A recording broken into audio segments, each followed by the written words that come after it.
Today we're going to be installing the shift spring from Mtec Industries. Very simple, easy, especially if you have to aftermarket intake. That screw cap right there, take it off. I have mine loosened already for video purposes. Pop it out and you can see the spring down in there. Reach down with some needle nose.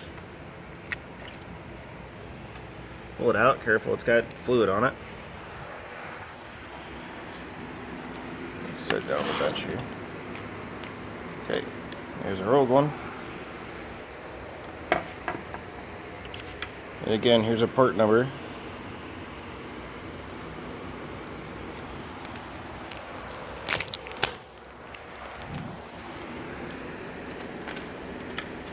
Let's do a comparison of what the two look like.